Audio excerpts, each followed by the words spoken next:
हाँ जी दोस्तों, क्या हाल चाल आपके।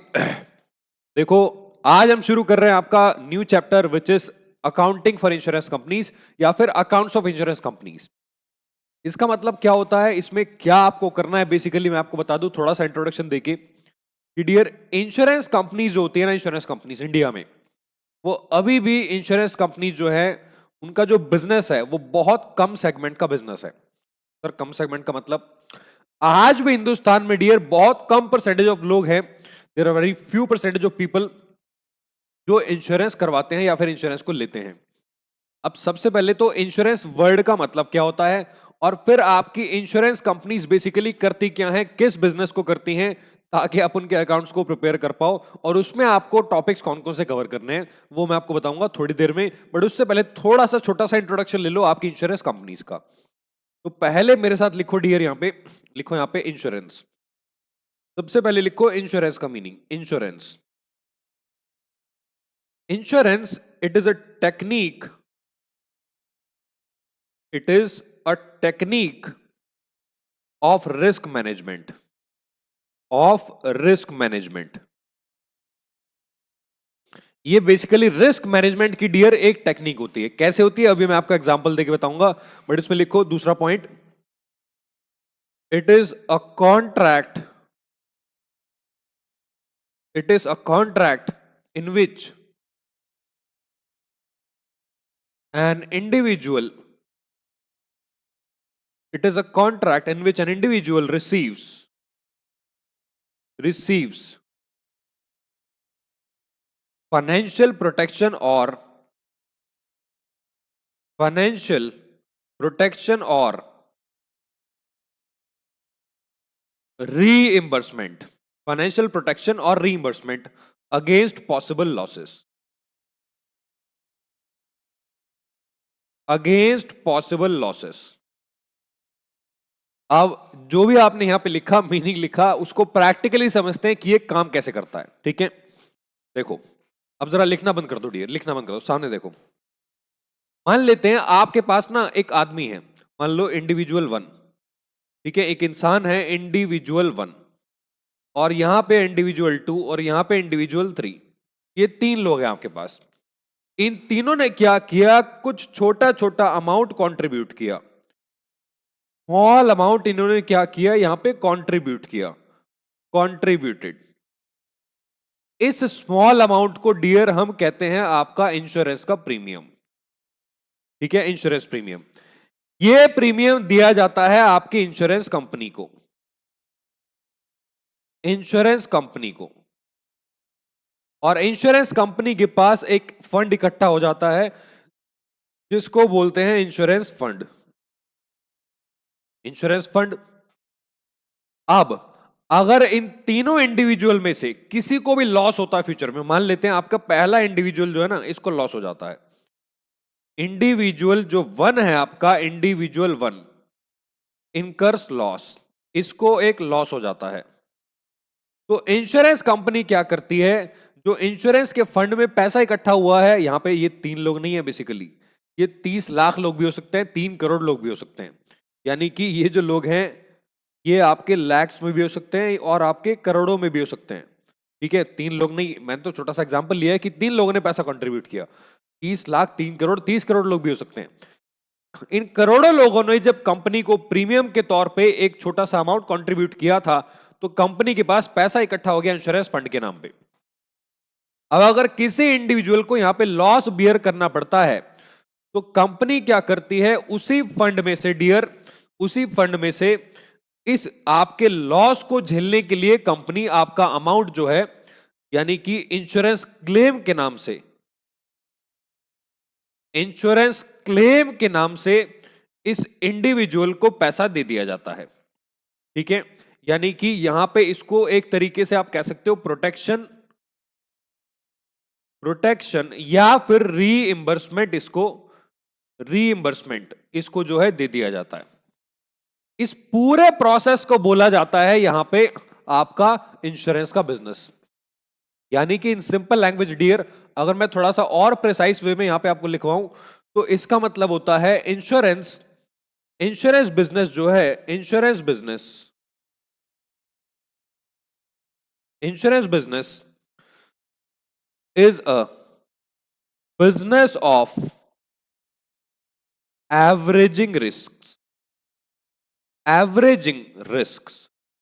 देखो इंश्योरेंस कंपनी क्या कर रही है, जितने लोग भी यहां पे छोटा छोटा रिस्क ले रहे हैं, छोटा छोटा रिस्क, और यहां पे अगर किसी का बड़ा रिस्क इनकर होता है, बड़ा लॉस इनकर होता है, तो कंपनी उसको एवरेज कर देती है। इसलिए इसको बोला जाता है it is a business of averaging risk. ठीक है, एक आखिरी लाइन मेरे साथ और लिख लो यहां पे डियर, जो आपके इंडिविजुअल्स होते हैं, इंडिविजुअल्स बिजनेस भी हो सकते हैं, इंडिविजुअल्स को बोला जाता है इंश्योर्ड। इंश्योर्ड। और जो यहां पे इंश्योरेंस कंपनीज होती हैं, इंश्योरेंस की जो कंपनीज होती हैं जो आपका इंश्योरेंस करती हैं, उनको बोला जाता है इंश्योरर। इंश्योरर। तो ये होता है आपका छोटा सा बिजनेस, छोटा सा नहीं बहुत बड़ा बिजनेस है ये आपका इंश्योरेंस का। Insurance it is a technique of risk management. Company क्या कर रही है, छोटा छोटा अमाउंट लेके रिस्क को मैनेज कर रही है। कैसे मैनेज कर रही है? It is a contract in which individual receives financial protection और reimbursement against possible losses. Company ने एक इंश्योरेंस फंड इकट्ठा किया और अगर किसी को लॉस होता है तो कंपनी वहां पे पैसा आपका डिसबर्स कर देती है उसकी हेल्प करने के लिए। इसी को बोलते हैं आपका बिजनेस ऑफ एवरेजिंग रिस्क। ठीक है, तो एक बार इस पूरे कॉन्सेप्ट को डियर प्लीज नोट डाउन कर लो वीडियो पॉज करके, फिर मैं आपको लेके चलता हूं आगे आपके टॉपिक्स पे, कौन कौन से टॉपिक्स आपको इस चैप्टर में कवर करने हैं। और पहला टॉपिक हम कौन सा पढ़ने वाले, practical topic. Please note it down video pause करके जल्दी से।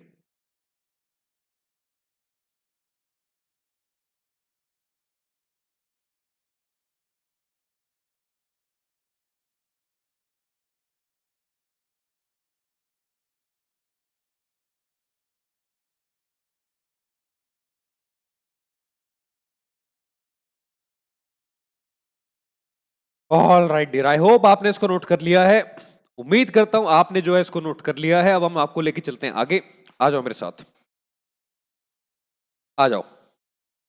तो पहला टॉपिक लिखो यहां पे मेरे साथ, types of businesses. Types of businesses, यहां पे लिखो types of businesses. Insurance companies के केस में कितने टाइप्स के बिजनेस डियर हो सकते हैं, वो मैं आपको यहां पे लिखवाने जा रहा हूं। देखो बेसिकली आपके दो ही टाइप्स के बिजनेस होते हैं यहां पे। पहले टाइप का जो बिजनेस होता है, पहले टाइप का वो होता है आपका life insurance business. Life insurance business. दूसरा जो बिजनेस होता है वो आपका नॉन लाइफ होता है, नॉन लाइफ इंश्योरेंस बिजनेस। ठीक है, नॉन लाइफ इंश्योरेंस बिजनेस। जो लाइफ इंश्योरेंस होता है डियर, आपने सुना होगा जिंदगी के साथ भी जिंदगी के बाद भी, एलआईसी के बारे में। यहां पे जो लाइफ इंश्योरेंस होता है बेसिकली, इसको हम इंश्योरेंस टर्म यहां पे ना यूज करके एक और डिफरेंट टर्म यूज कर सकते हैं। सर कौन सी टर्म डियर? यहां पे हम यूज कर सकते हैं लाइफ एश्योरेंस बिजनेस या फिर लाइफ एश्योरेंस पॉलिसी। ठीक, अब यहां पे एश्योरेंस वर्ड क्यों आया बताता हूं। इंश्योरेंस का मतलब होता है किसी के लॉस को खत्म कर देना। लेकिन अगर कोई आदमी है मिस्टर एक्स, अब भगवान ने ही उसे बुला लिया, तो आप इंश्योरेंस कंपनी भगवान के पास थोड़ी जाएगी कि सर मिस्टर एक्स को वापस कर दो, हमने किसी का इंश्योरेंस करा रखा है।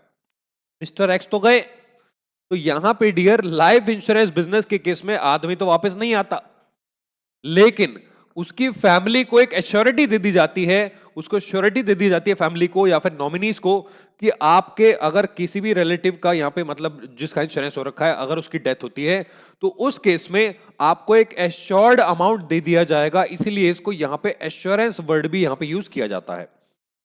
तो लाइफ इंश्योरेंस के केस में आप लाइफ एश्योरेंस भी उसको कह सकते हैं। आगे जाके बहुत सारी टर्म्स आपको पढ़नी है डियर।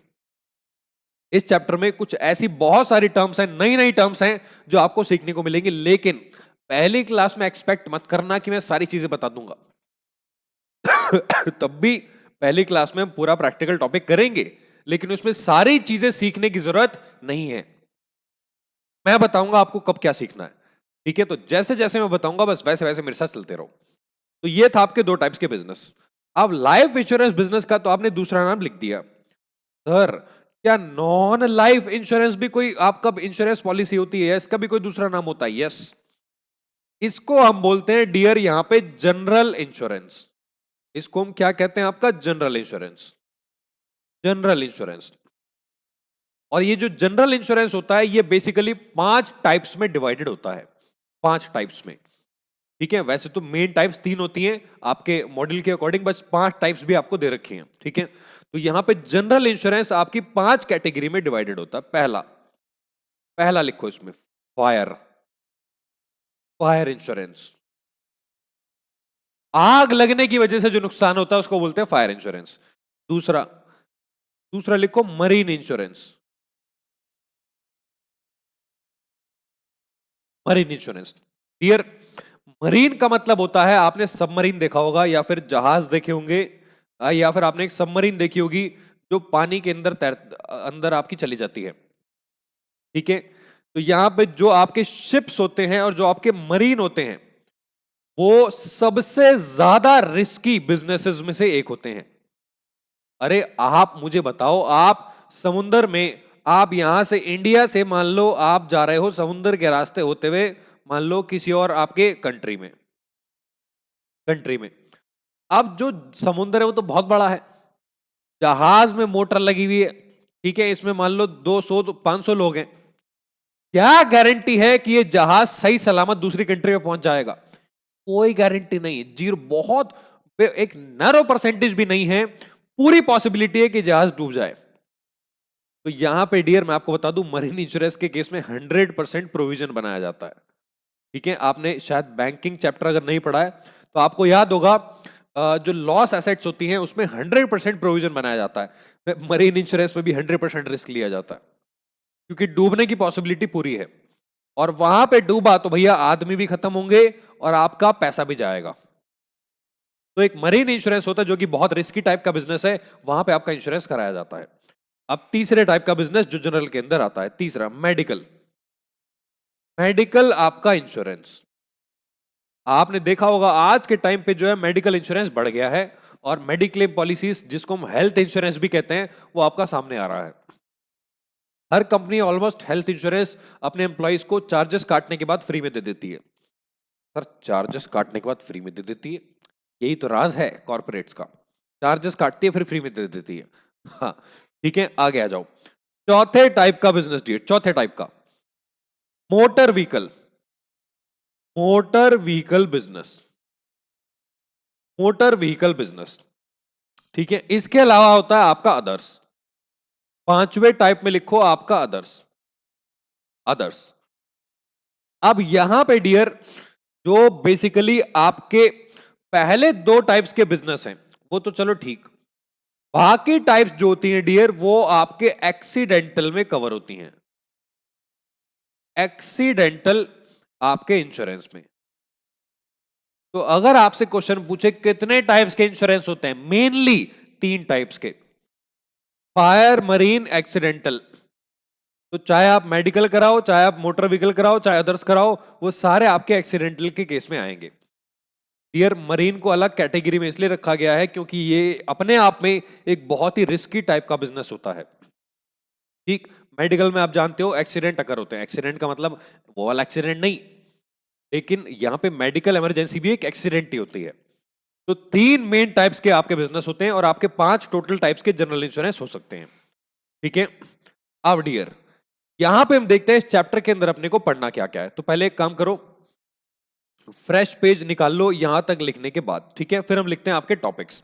एक बार इसको प्लीज नोट डाउन कर लो, वीडियो पॉज करके 10 सेकंड का टाइम मैं आपको दे रहा हूं, फिर मैं आपको लेके चलता हूं आपके टॉपिक्स पे, क्या क्या टॉपिक्स आपको पहला बिजनेस यानी कि जो लाइफ इंश्योरेंस बिजनेस है उसके अंदर आपको क्या क्या पढ़ना है, ठीक है। जल्दी से इसको प्लीज नोट डाउन कीजिए, जल्दी से।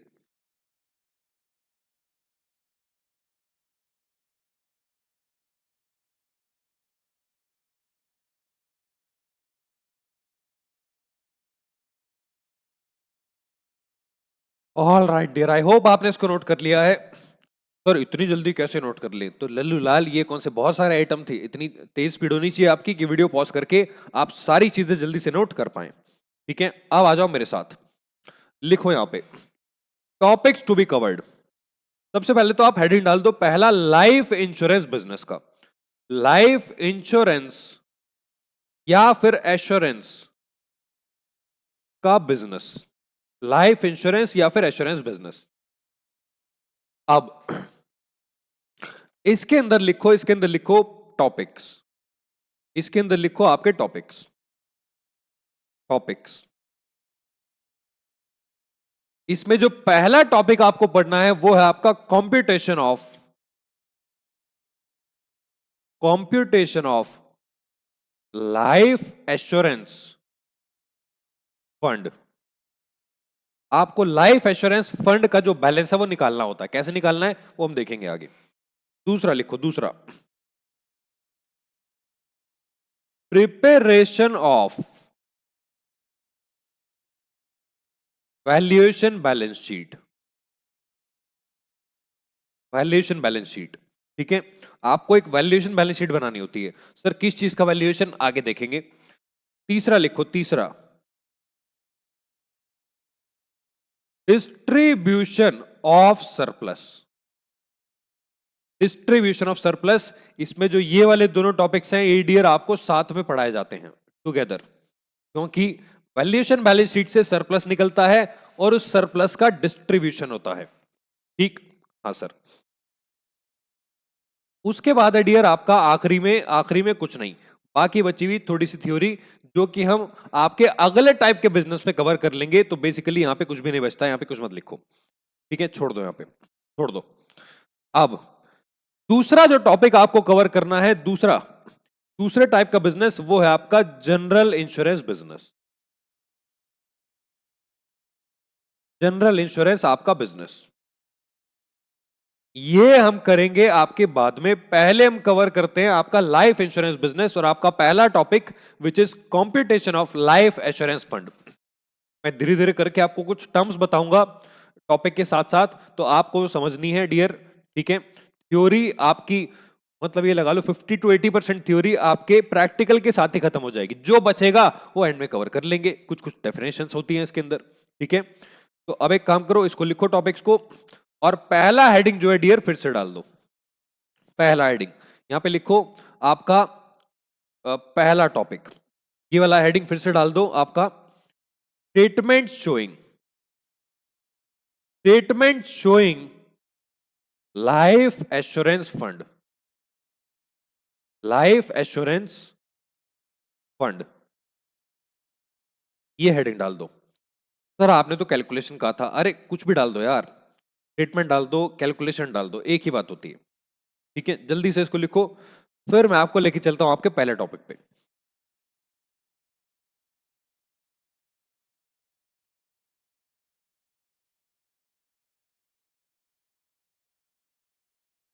डन, या आपने हेडिंग डाल दिया है?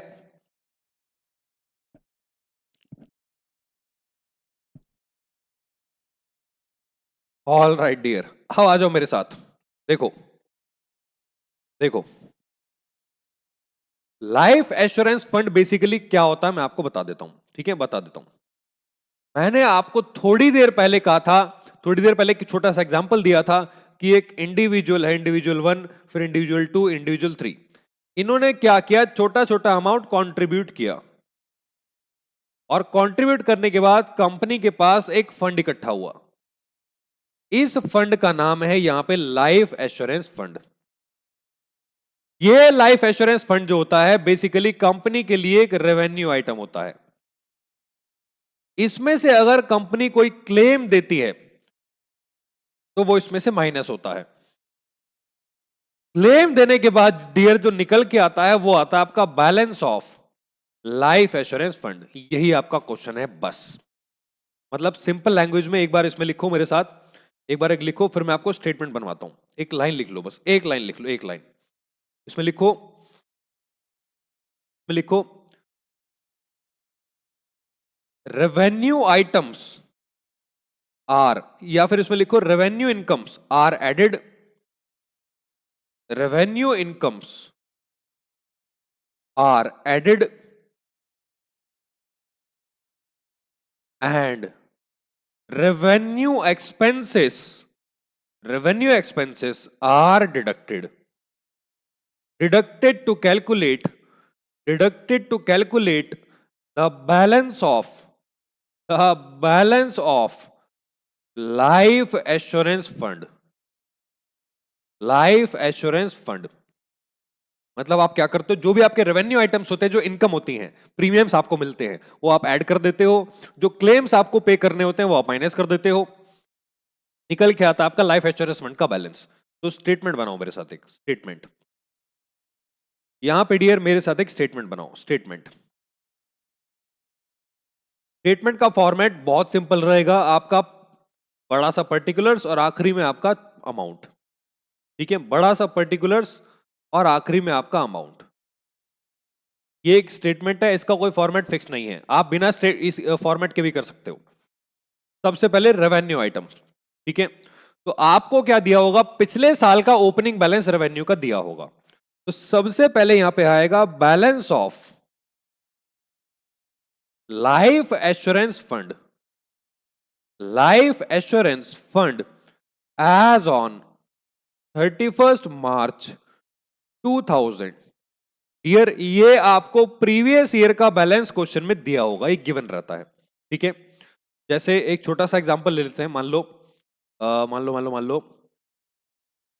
लो 10 लाख रुपए का बैलेंस आपको दिया है। ठीक है, मैंने यहां पे एग्जांपल ले लिया, सपोज कर लिया है। अब इसमें हम ऐड करेंगे आपके revenue items, life assurance fund निकालना है, उसमें हम ऐड करेंगे आपके रेवेन्यू आइटम्स। तो सबसे पहले आएगा dear interest accrued, interest accrued on securities, interest accrued on securities. अगर आपकी इंश्योरेंस कंपनी में जो पैसा प्रीमियम का आया वो इन्वेस्ट कर रखा है, तो इस इन्वेस्टमेंट से आपको इंटरेस्ट अक्रू होगा। अक्रूड का मतलब इंटरेस्ट पैदा होना होता है, रिसीव नहीं होता। ये अक्रूअल बेसिस पे इसको रिकॉर्ड करते हैं हम। अक्रूअल बेसिस का मतलब इंटरेस्ट ड्यू हो गया, मतलब अक्रू हो गया, और आपका ड्यू हुआ कि नहीं हुआ उससे फर्क नहीं पड़ता, बट अक्रू होना चाहिए। तो यहां पे dear interest accrued on securities एक आपका आइटम ऐड करेंगे। मान लेते हैं आपका इंटरेस्ट अक्रूड 50,000 का है, 50,000। ठीक, और जो आपके प्रीमियम आउटस्टैंडिंग है डियर, जो प्रीमियम आपको मिलने बाकी हैं, प्रीमियम आउटस्टैंडिंग, ये भी इसमें ऐड हो जाएंगे। प्रीमियम जानते हो ना, प्रीमियम वो अमाउंट होता है जो आपको अपने कस्टमर से मिलता है। तो आपके जो प्रीमियम आउटस्टैंडिंग है, मान लो वो भी आपके 50,000 है। तो एक तो इंटरेस्ट अक्रूड और आपका प्रीमियम आउटस्टैंडिंग, ये दोनों क्या करेंगे, इसमें हम ऐड कर देंगे 1 लाख रुपीस। तो टोटल निकल आएगा आपका 11 लाख रुपए। बस दो ही इनकम होती हैं सर, बस दो, यस बस दो, बहुत सिंपल है डियर। अब इसमें से आपको लेस करना है, लेस, जरा यहां ध्यान देना। पहला आइटम जो लेस करना है वो है आपके क्लेम्स आउटस्टैंडिंग, क्लेम्स आउटस्टैंडिंग।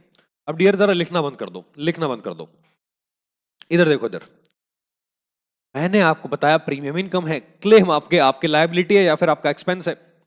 तो अगर आप इसमें से क्लेम माइनस कर दोगे, जो क्लेम आपको पे करना है, मैंने क्या बोला, जो क्लेम आपको पे करना है वो यहां पे इसमें से मैं माइनस कर दूंगा। मान लेते हैं वो क्लेम था आपका 2 लाख रुपए का, लेकिन 2 लाख रुपए में से डियर जो आपको पे नहीं करना, 2 लाख रुपए में से जो आपको पे नहीं करना, उसको बोलते हैं कवर्ड अंडर री इंश्योरेंस,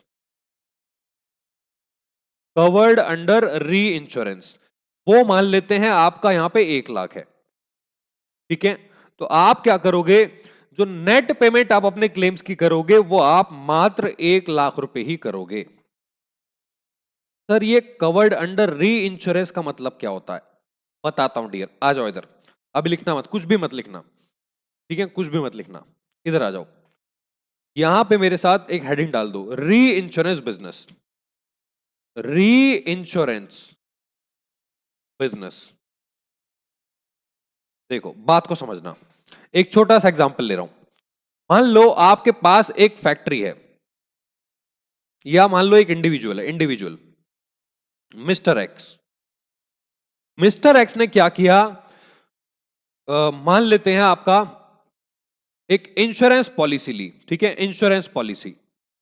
या मिस्टर एक्स और आपके बहुत सारे लोगों ने, मैनी अदर्स, बहुत सारे लोगों ने इंश्योरेंस पॉलिसी ली आपकी 50 लाख रुपए की, या मान लो 5 लाख रुपए की पॉलिसी इन्होंने ली, ठीक है। अब 5 लाख रुपए की पॉलिसी इन्होंने ली थी एलआईसी से, एलआईसी कंपनी लिमिटेड से।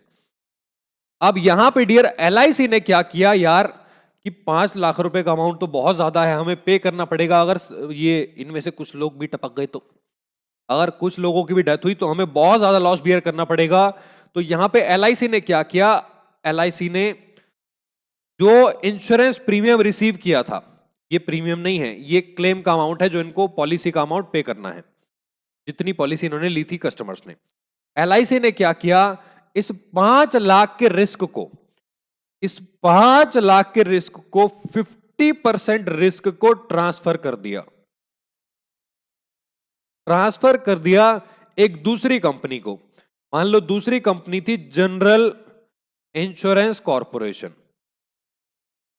कॉरपोरेशन, ठीक है, दूसरी कंपनी को ट्रांसफर कर दिया। तो यहां पे क्या होगा, 5 लाख में से आधा रिस्क जो है डियर, आधा क्लेम अब जीआईसी को देना पड़ेगा।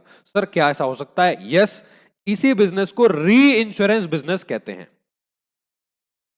री इंश्योरेंस, मैं एक बार थोड़ा सा यहां से गायब हो जाता हूं डियर, ठीक है। री इंश्योरेंस, यहां पे री इंश्योरेंस का मतलब क्या है, पहले आपके इंडिविजुअल्स ने इंश्योरेंस कराया एलआईसी से, इंडिविजुअल्स ने इंश्योरेंस कराया एलआईसी से, एलआईसी ने इंश्योरेंस कराया जीआईसी से। सर क्या ऐसा हो सकता है? यस, ऐसा होता भी है, ठीक है। अभी मैं आपको डिटेल बताऊंगा आगे। तो जनरल इंश्योरेंस कॉर्पोरेशन के पास यहां पे 50% रिस्क जो है ट्रांसफर हो गया। अब मान लेते हैं डियर, मान लेते हैं कि यहां पे जो एक्चुअल लॉस हुआ, इधर देखो, एक्चुअल लॉस मतलब जो इंडिविजुअल्स की डेथ हुई उसकी वजह से जो एक्चुअल क्लेम का अमाउंट बैठ रहा है वो 2 लाख है। भाई टोटल इंश्योरेंस का बिजनेस 5 लाख हुआ था, 5 लाख की पॉलिसी का। अब मान लो एक्चुअल लॉस आपका 2 लाख रुपए का है, तो 2 लाख में से डियर जो 1 लाख रुपए है वो तो आपकी एलआईसी को भरना पड़ेगा, 1 लाख रुपए। और जो आपकी जीआईसी है, जनरल इंश्योरेंस कॉर्पोरेशन, उसको भी यहां पे 1 लाख रुपए का रिस्क बियर करना पड़ेगा।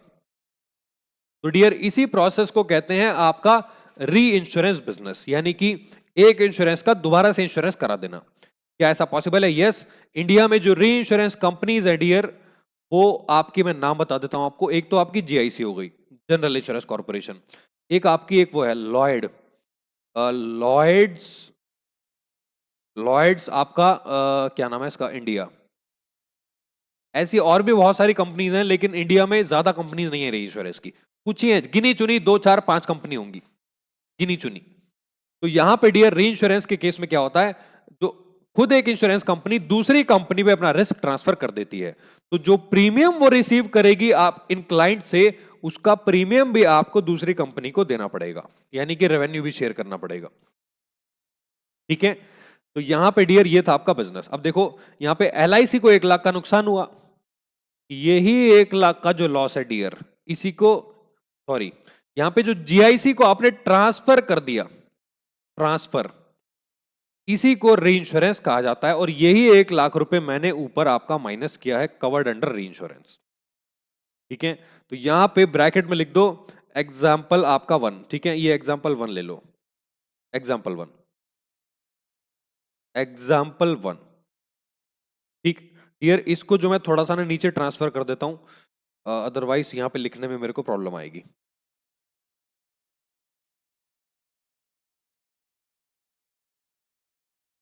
हाँ अब ठीक है, आ जाओ वापस, आ जाओ वापस। देखो ये था आपका एग्जाम्पल 1 में री इंश्योरेंस का बिजनेस, ठीक है। तो 2 लाख रुपए में से कंपनी को कितने पे करने, एलआईसी को? आपका मात्र 1 लाख रुपए, ठीक। अब एक और चीज इसमें से लेस होती है डियर, एक और चीज, वो है आपका bonus in reduction of premium, bonus in reduction of premium, premium ये क्या होता है बताता हूं डियर, ये क्या होता है बताता हूं। यहां पे लिखो आपका एग्जाम्पल नंबर 2, एग्जाम्पल 2, आ जाओ नीचे, नीचे आ जाओ।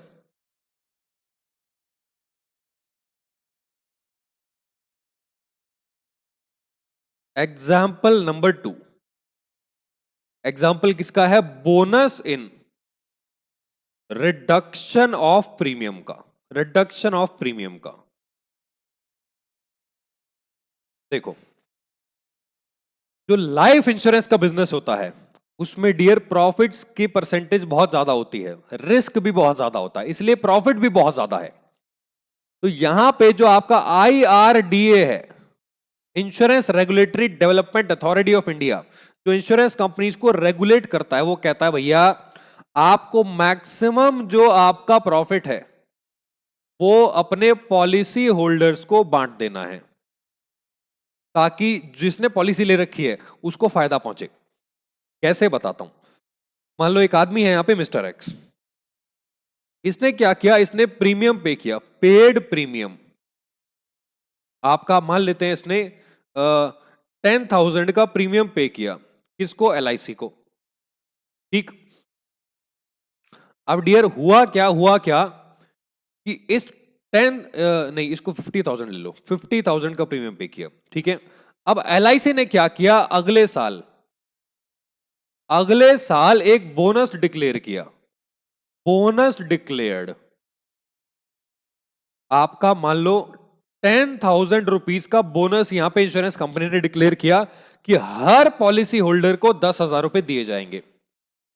डियर LIC क्या करती है, कैश में बोनस नहीं बांटती। कैश में बोनस ये ना देके अपने पॉलिसी होल्डर्स को फायदा पहुंचा देती है।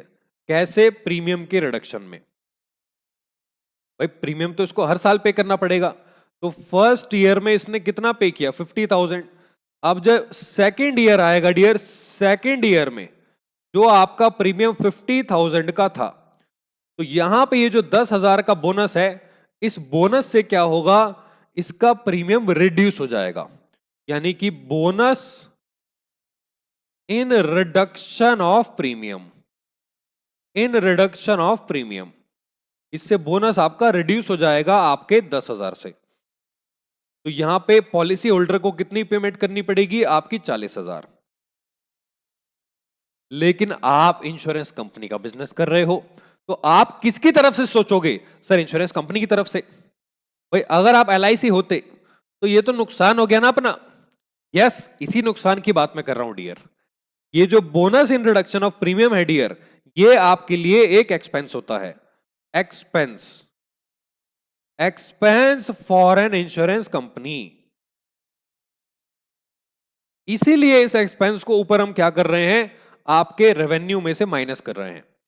तो डियर ये जो bonus in reduction of premium है, ये बोनस है जो प्रीमियम रिड्यूस करने के लिए आपने दिया है अपने पॉलिसी होल्डर्स को। नीचे टाइम दे दूंगा मैं आपको लिखने का। तो bonus in reduction of premium यहां से लेस हो जाएगा आपका 10,000। ठीक है, 10,000 मतलब ये दोनों चीजें लेस करनी है बेसिकली, ये दोनों चीजें आपको लेस करनी है, ध्यान रखना। 1,00,000 भी और आपका ये 10,000 भी। ठीक है, तो 1,10,000 यहां से माइनस हो जाएगा।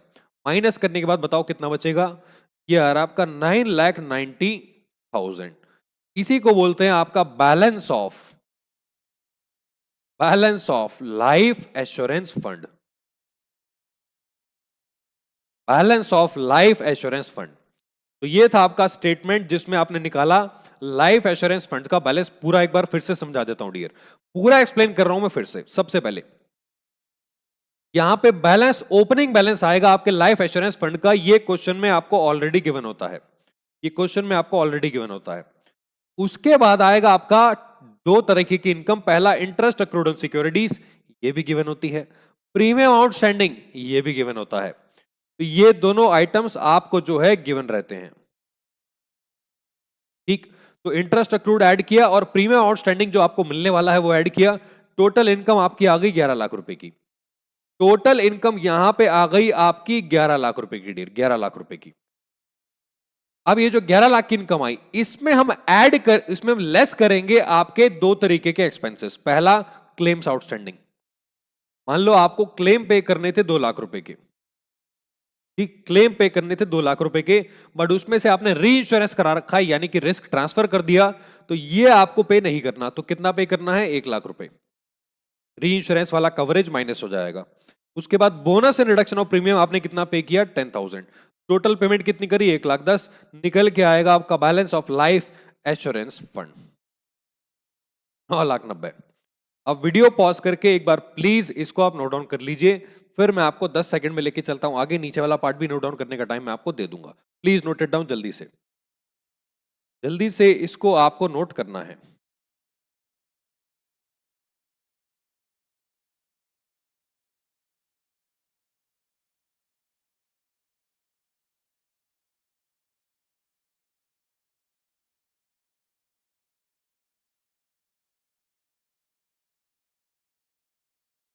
हाँ जी, डन। आई होप आपने इसको कर लिया है। अब आ जाओ डियर आगे, ये वाला पार्ट लिख लो जो एग्जाम्पल 1 मैंने आपको दिया था। Please note down example number 1।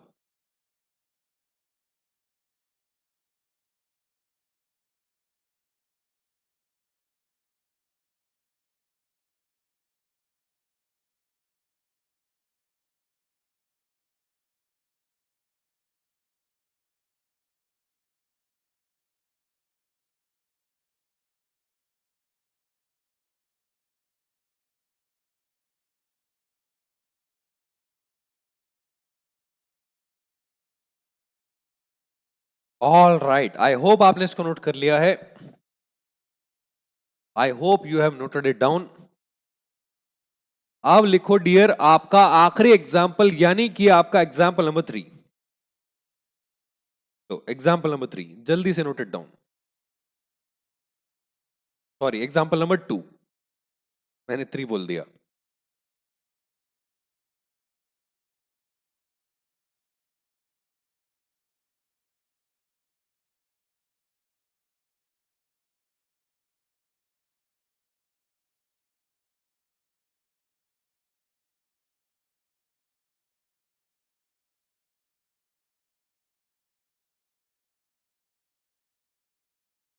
All right dear, I hope आपने इसको नोट कर लिया है, you have noted it down.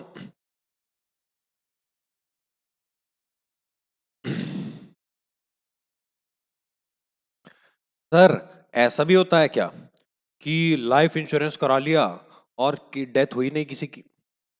Dear India में तो ऐसा पॉसिबल नहीं है। तो इतने लोग हैं, इतने लोग इंश्योरेंस कराते हैं तो डेथ तो होती ही है, और एक्सीडेंट्स होते हैं, और बहुत हार्ट अटैक्स होते हैं, और पता नहीं क्या क्या होता है। सर डरा रहे हो? मैं डरा नहीं रहा हूं, मैं आपको एक बात बता रहा हूं। जो री इंश्योरेंस वाला एग्जाम्पल मैंने आपको दिया था ना, वो एक्चुअली में होता है डियर।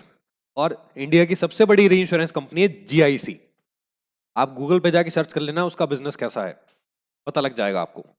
ठीक है, अब आ जाओ मेरे साथ, एक छोटे से नोट लिख लो यार मेरे साथ, एक चीज मैं बताना भूल गया आपको। क्वेश्चन में कभी कभार क्या होता है डियर, हम ना एक क्वेश्चन करने वाले भी प्रैक्टिकल, ताकि आपको और क्लैरिटी हो जाए।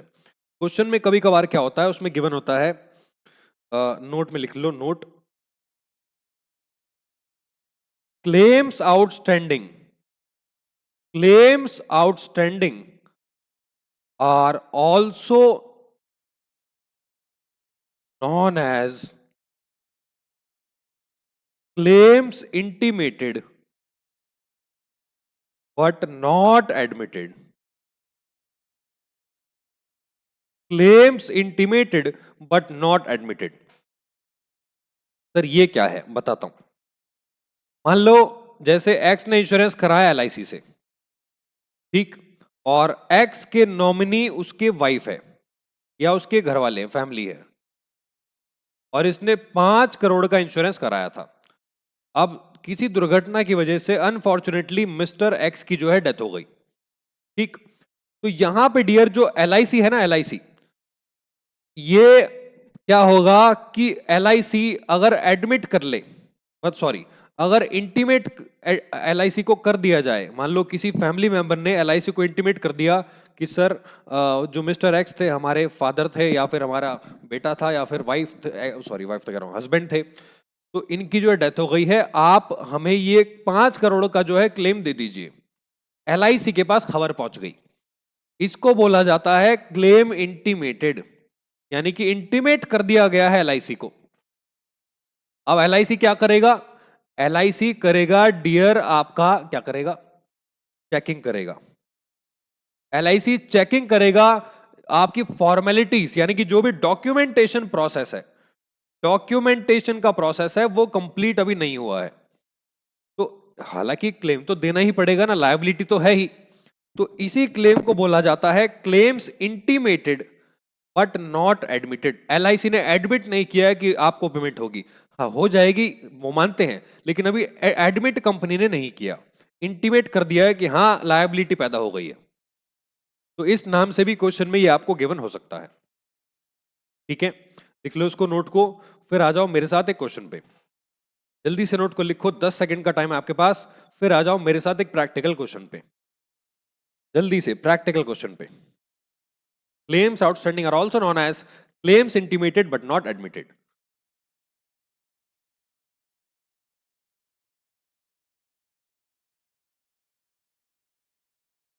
ऑल राइट, आई होप आपने इसको लिख लिया है, आई होप आपने इसको लिख लिया है। यस सर लिख लिया है, आ जाओ मेरे साथ। डियर क्वेश्चन नंबर 1 निकाल लो। क्वेश्चन नंबर 1, अब यहां पे डियर थोड़ा सा ना मैं इसको जो है यहां पे नहीं रहने देता हूं अभी नोट्स को।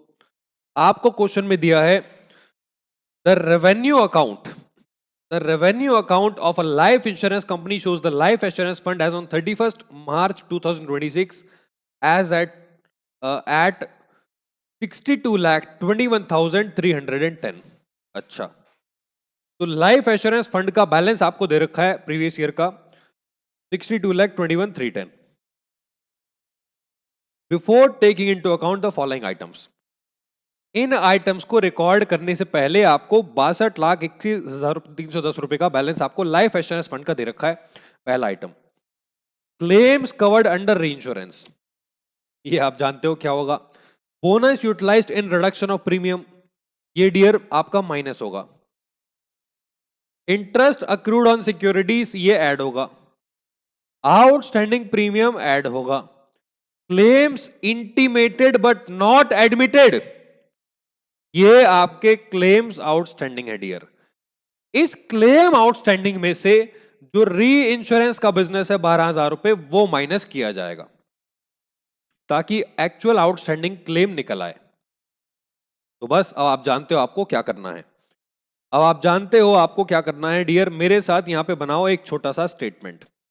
मैं यहां पे तो इसको नहीं लिख सकता बट इधर लिखूंगा थोड़ा सा। यहां पे लिखो मेरे साथ, स्टेटमेंट शोइंग,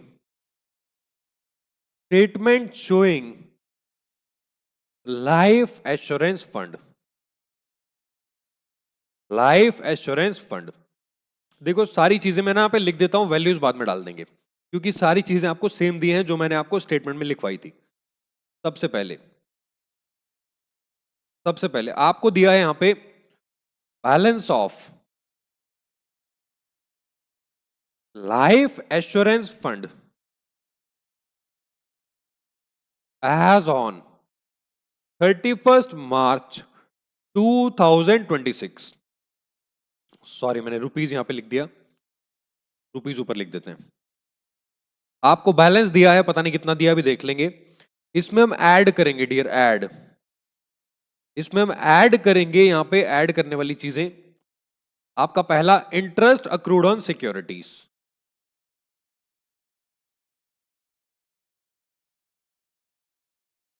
ठीक। दूसरा आइटम आप क्या ऐड करते हो, premiums outstanding, premium outstanding.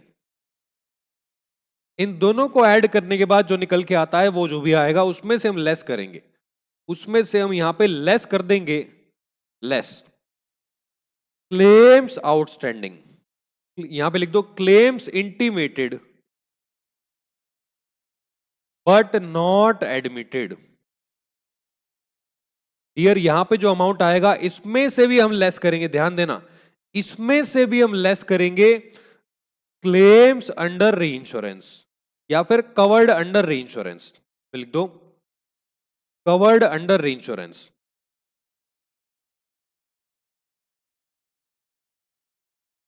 Covered under री इंश्योरेंस, इसमें से हम लेस करेंगे। सॉरी इसको थोड़ा ऊपर लिखते हैं, इसमें से हम यहां पे लेस करेंगे, ठीक है। और इसमें से दूसरा आइटम जो लेस किया जाएगा दैट इज आपका bonus in reduction of premium, bonus in reduction of premium. ये आपका जो दूसरा आइटम है यहां से लेस हो जाएगा और आखिरी में निकल के आएगा आपका balance of life assurance fund, balance of life assurance fund. ठीक है, अब वैल्यूज डाल देते हैं जल्दी से। वैल्यूज 62 आपका 21,310, 62 21,310। अब इंटरेस्ट अक्रूड ऑन सिक्योरिटीज और आपका प्रीमियम आउटस्टैंडिंग। इंटरेस्ट अक्रूड है 8,260 और 5,410।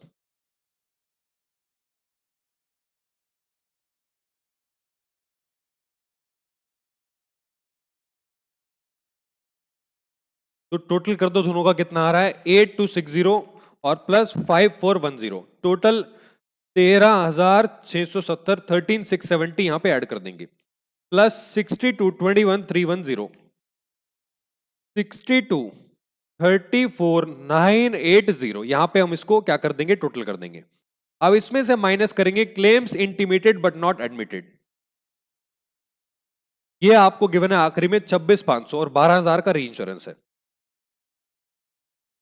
तो डियर 26,500 में से 12,000 का री इंश्योरेंस माइनस कर दो, तो 26,500 माइनस 12,000 निकल के आ गया 14,500। यहां पे आप एक थोड़ी सी छोटी सी लाइन भी खींच सकते हो अलग से, ठीक है, ये 14,500। अब आपका bonus in reduction of premium आपको कितना दे रखा है, 4,500 डियर, 4,500।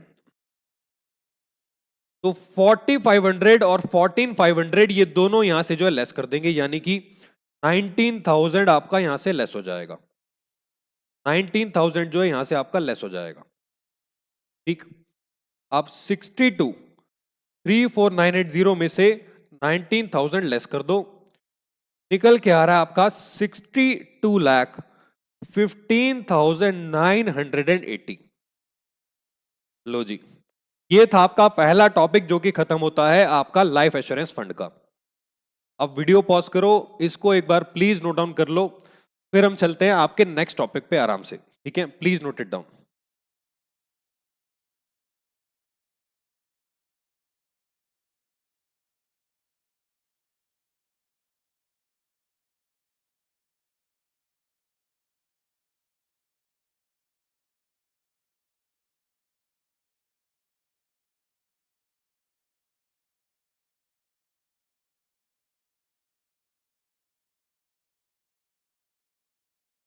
डन, क्या आपने इसको कर लिया है?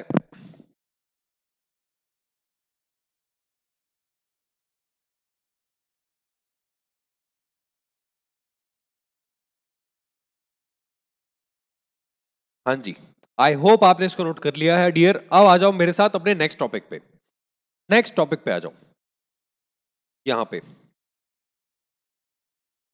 नेक्स्ट टॉपिक पे आ जाओ मेरे साथ। आपका नेक्स्ट टॉपिक, हेडिंग डाल दो मेरे साथ, आपका हेडिंग डाल दो valuation balance sheet.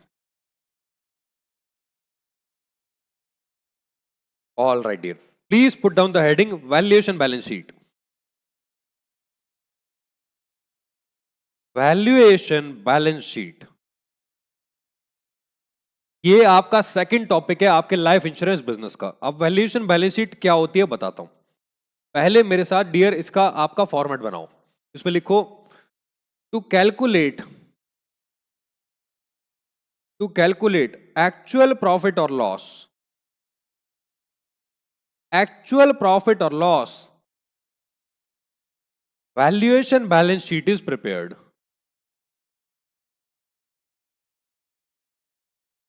Valuation balance sheet is prepared,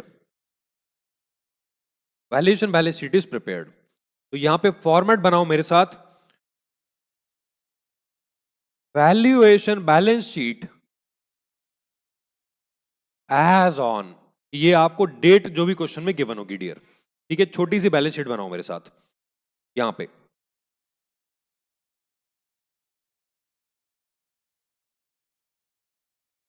ये यहां पे आ जाएगी आपकी वैल्यूएशन बैलेंस शीट, ये लो सर, इतनी सी, यस इतनी सी।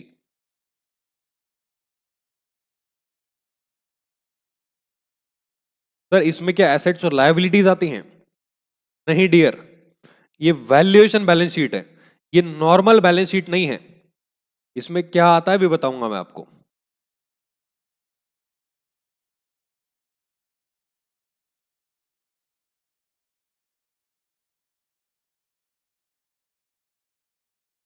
ऑल राइट, अब यहां पे आप लिखना बंद कर दो, लिखना बंद कर दो।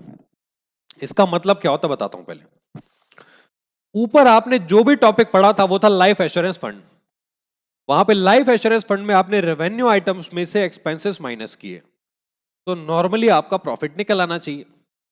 नहीं निकला, आपका निकला था लाइफ एश्योरेंस फंड का बैलेंस। अरे किसी भी बिजनेस में आप रेवेन्यू में से एक्सपेंस माइनस करते हो तो क्या निकलता है? तो प्रॉफिट निकलता है। लेकिन क्या ऊपर प्रॉफिट निकला? हाँ सर ये तो सोचने वाली बात है, प्रॉफिट तो निकला नहीं ऊपर। ऊपर तो आपने लाइफ इंश्योरेंस फंड का बैलेंस निकाला, क्योंकि वो रियल मेजर नहीं है लाइफ इंश्योरेंस बिजनेस के प्रॉफिट का।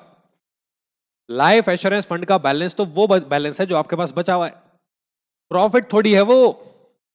रियल प्रॉफिट निकालने के लिए डियर मैथमेटिकल कैलकुलेशन होती है, जो आपको नहीं करनी, ठीक है? हमें अकाउंटिंग करनी है।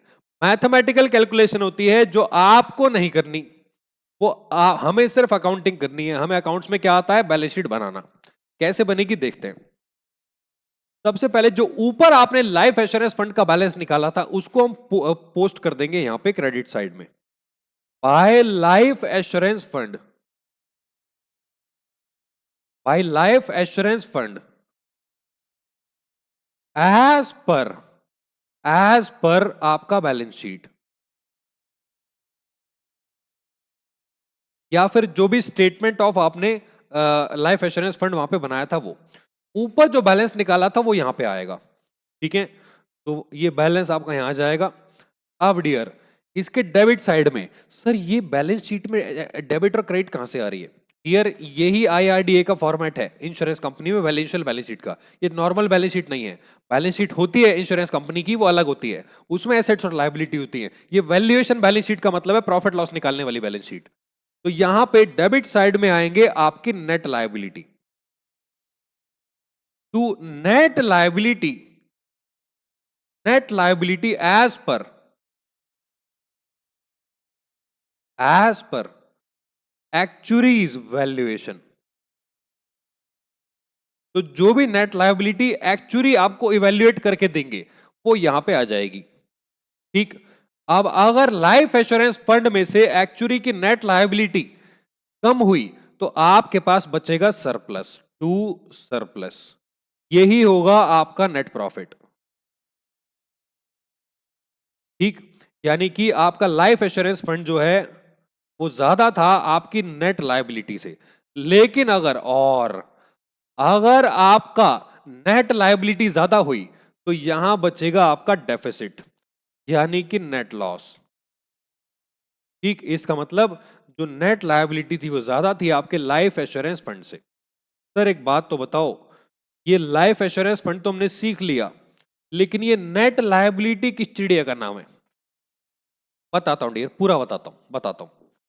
देखो यहां पे लिखो मेरे साथ, net liability.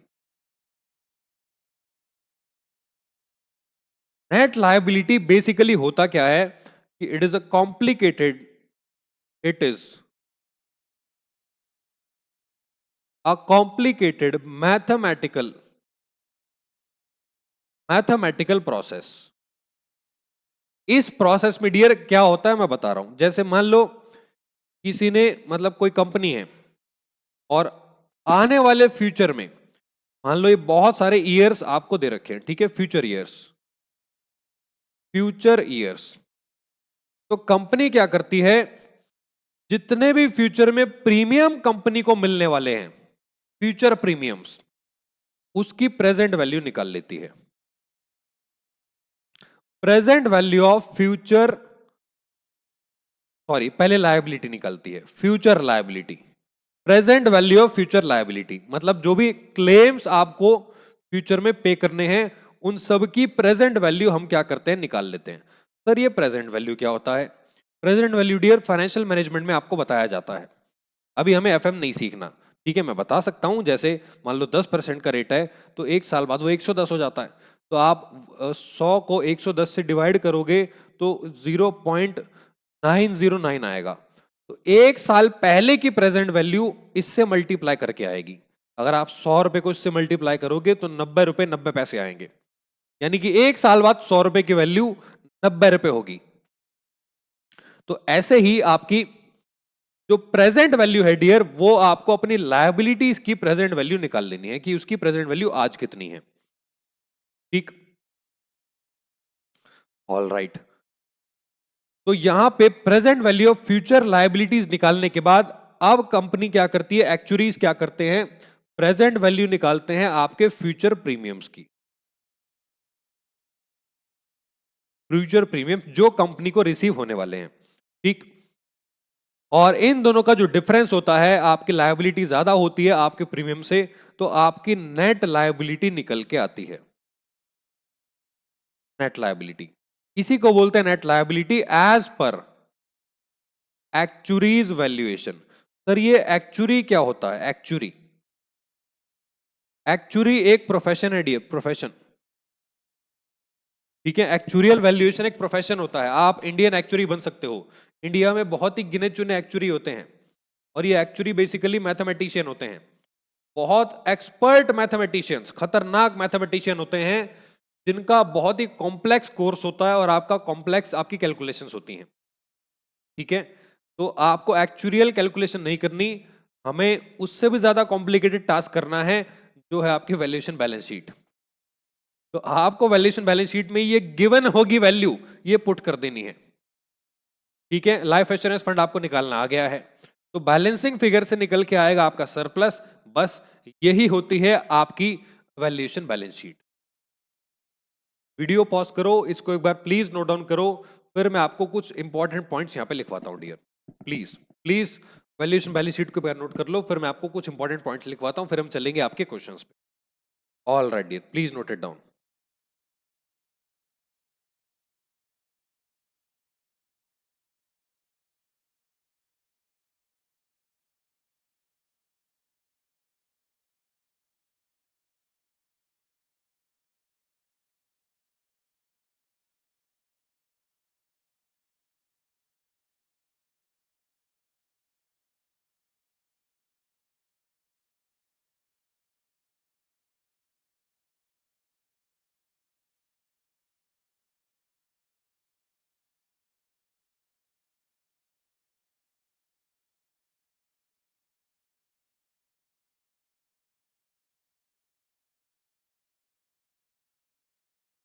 Done, I hope आपने इसको कर लिया है।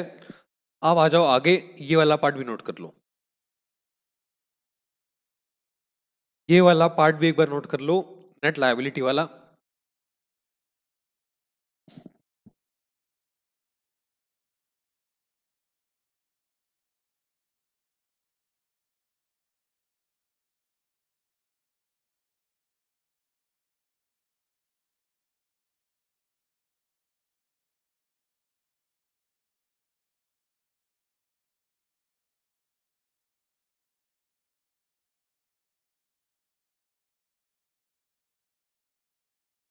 All right dear, I hope आपने इसको नोट कर लिया है। आई होप आपने जो है इसको नोट कर लिया है। ठीक है, तो अब आ जाओ मेरे साथ आपके कुछ पॉइंट्स पे, लिखो यहां पे important points, some important points. Question करने से पहले आपको ये पॉइंट समझने पड़ेंगे।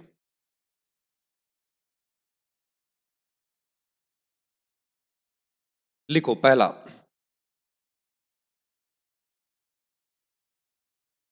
Interim bonus is paid in cash during the year to the policy holders.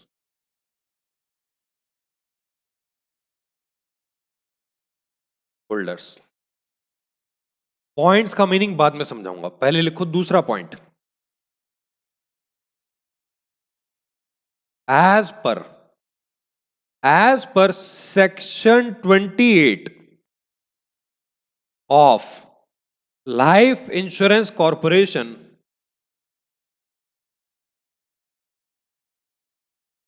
Life insurance corporation act 1956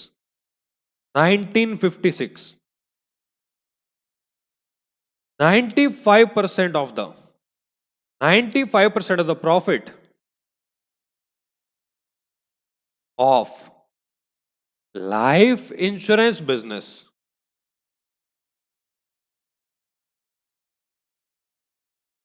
must be distributed to the policyholders by way of bonus by way of bonus by way of bonus तीसरा लिखो remaining 5%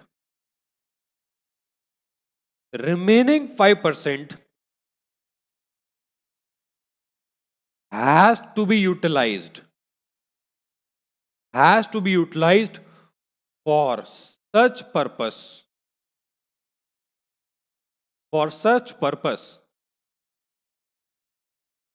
as the government may determine.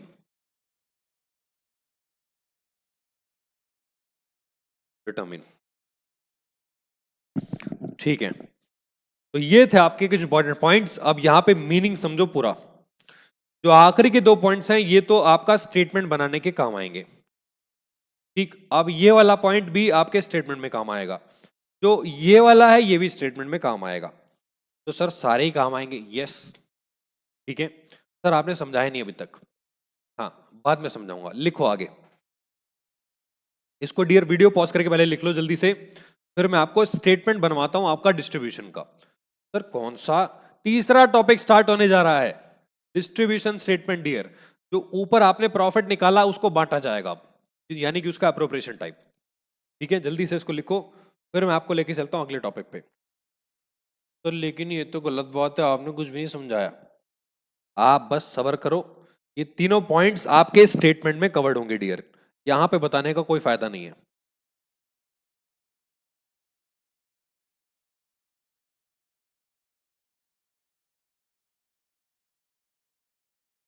All right, I hope आपने इसको note कर लिया है। आई hope आपने तीनों points note down कर लिए हैं dear.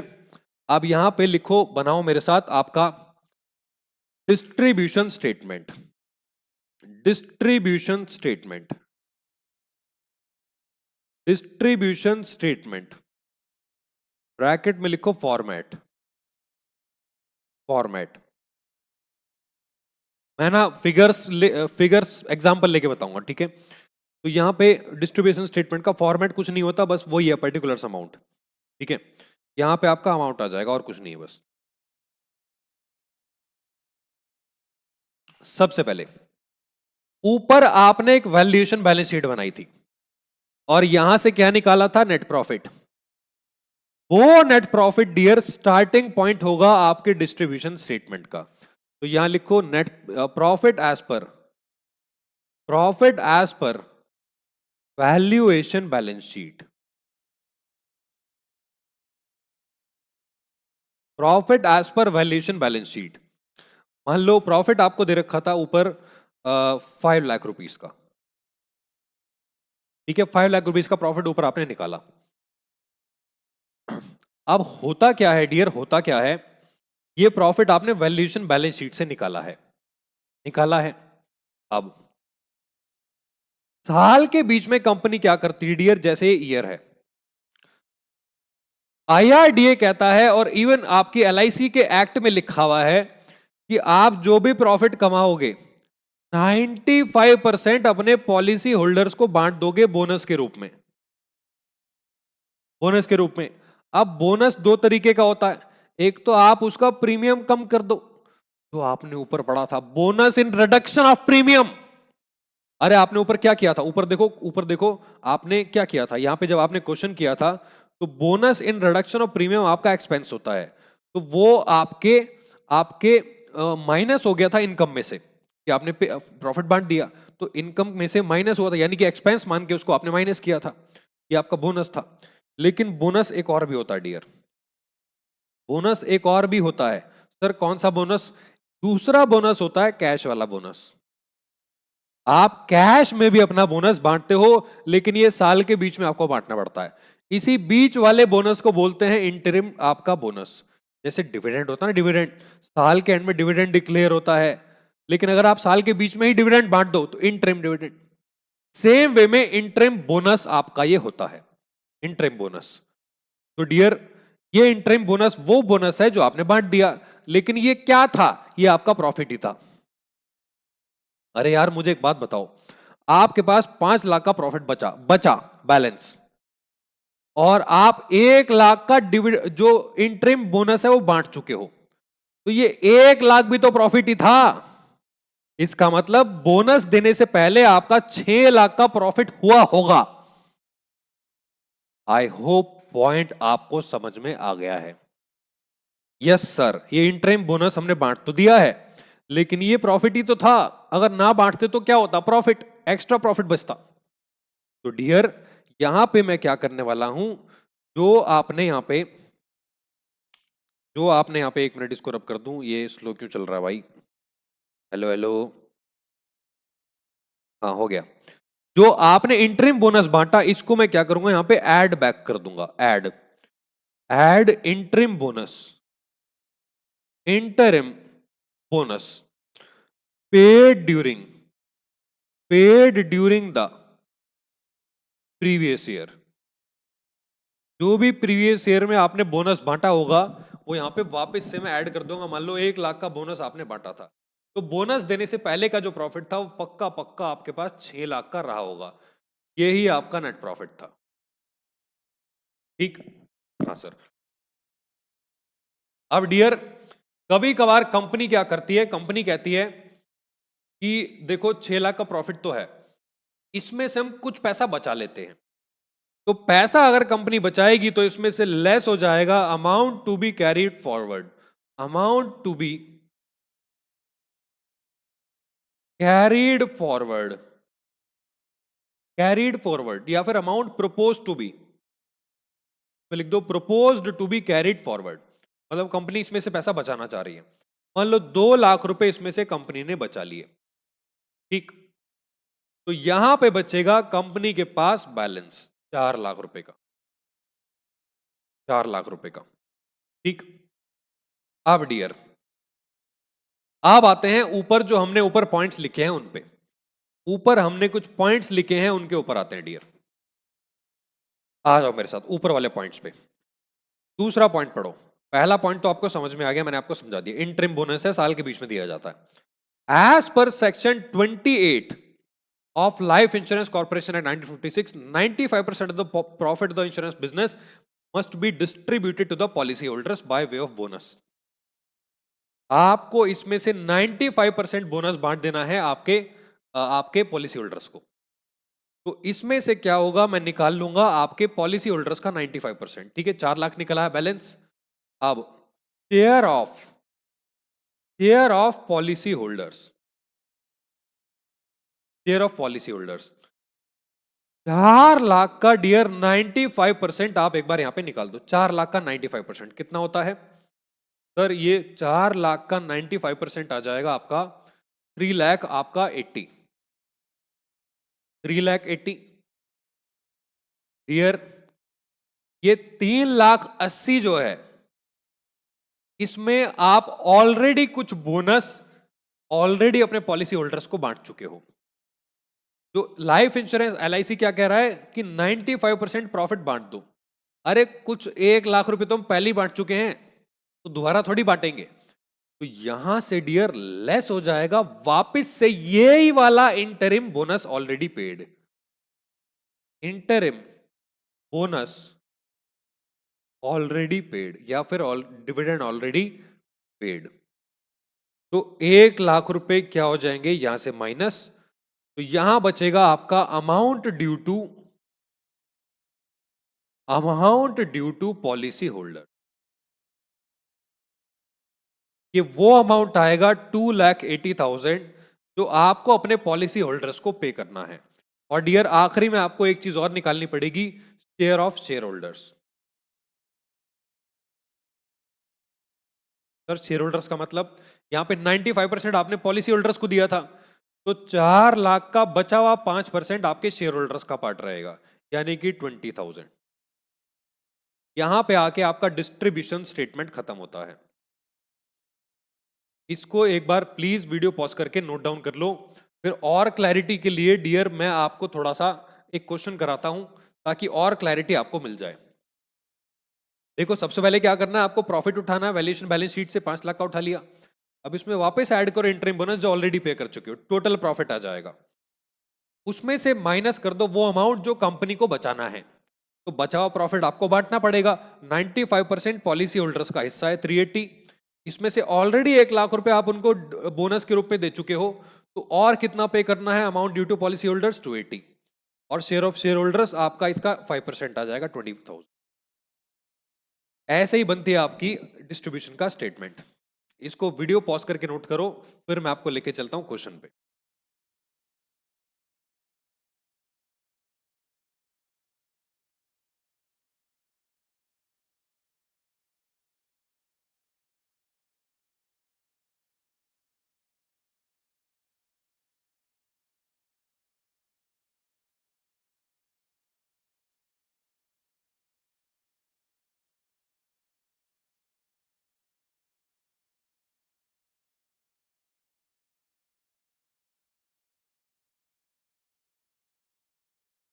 All right dear, I hope आपने इसको नोट कर लिया है। आई होप आपने जो है इसको नोट कर लिया है।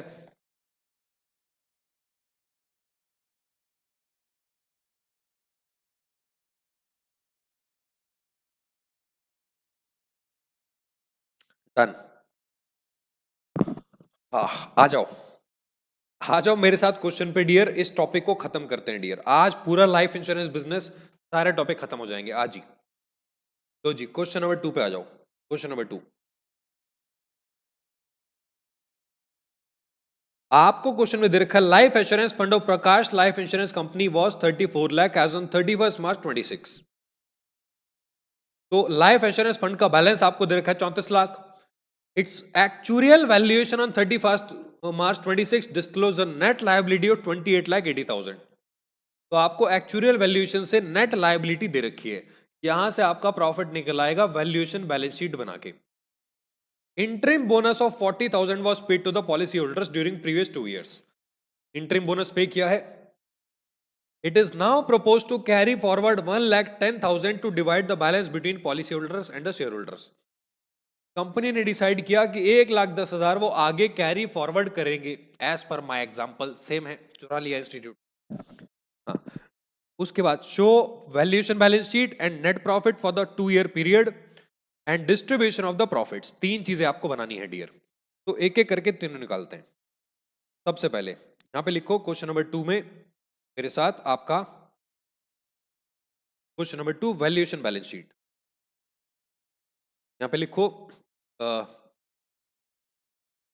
वैल्यूएशन ए part, valuation balance sheet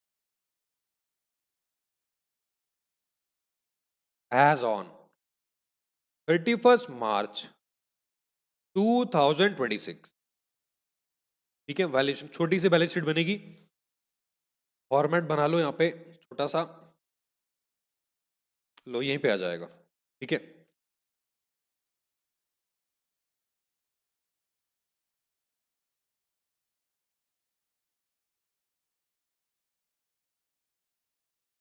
all right dear. सबसे पहले आप जानते हो यहां पे क्या आता है, आपकी जो क्रेडिट साइड है यहां पे आ जाएगा आपका बैलेंस ऑफ आपका life assurance fund. Life assurance fund, ठीक है, आपको दे रखा है इसका बैलेंस कितना गिवन है 36, कितना था यहाँ पे 36 34 लाख और 2880 का नेट लायबिलिटी है। 34 लाख और यहां पे दे रखी है, यहां पे बाय आएगा, by to net liability as per actuary's valuation 28,80,000।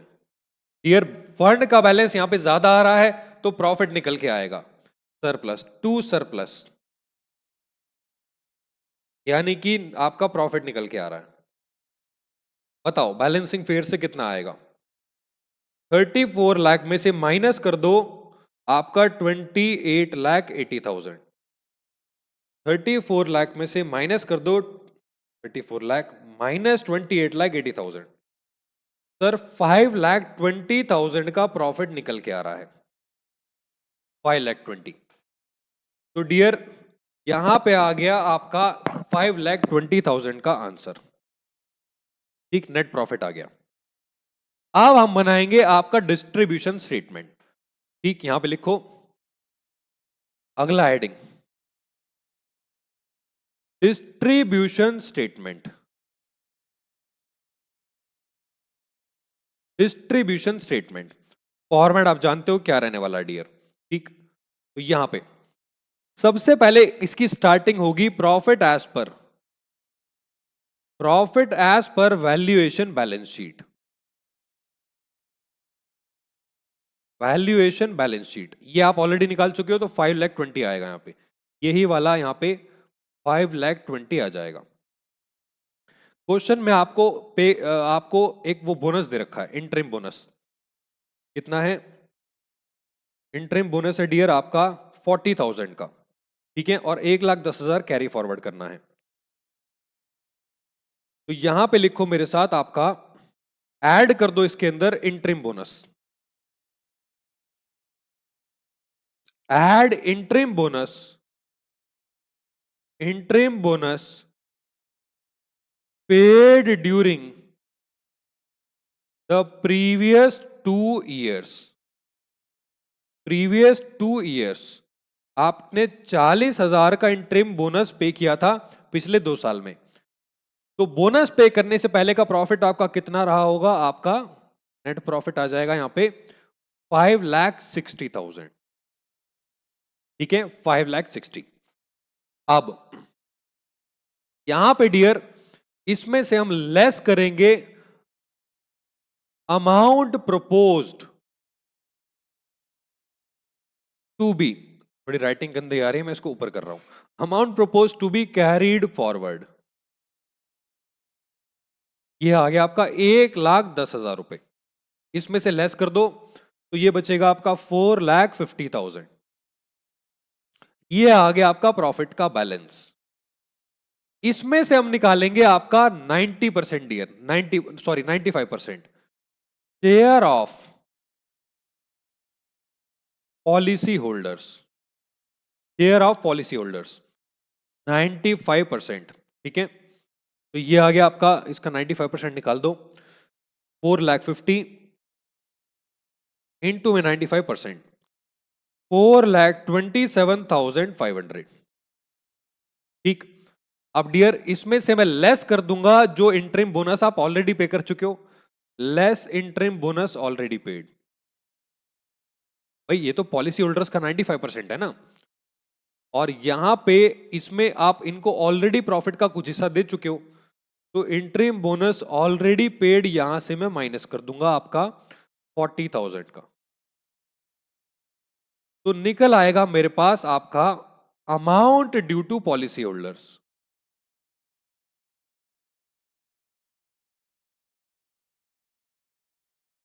Amount due to policy holders ये आ गया 3,87,500। 3,87,500। अब यहां निकल के आएगा आखिरी में आपका amount due to share holders. Amount due to share holders ये आ जाएगा आपका 4,50,000 का 5%।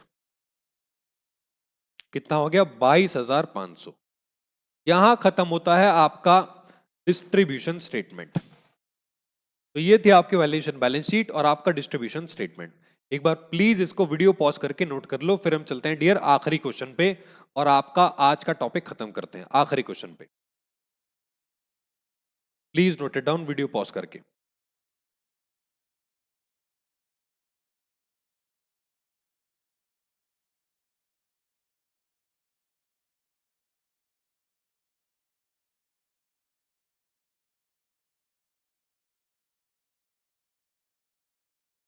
Done.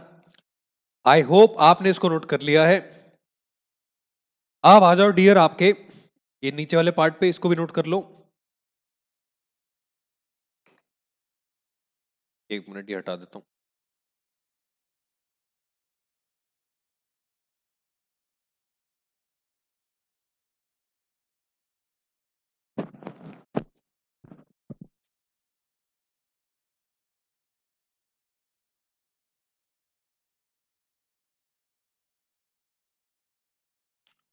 All right dear, I hope आपने जो है इसको नोट कर लिया है। ठीक है, अब आ जाओ आखिरी क्वेश्चन पे आपके लाइफ इंश्योरेंस बिजनेस में। आखिरी क्वेश्चन पे, last question, last question, question number 3। Question number 3,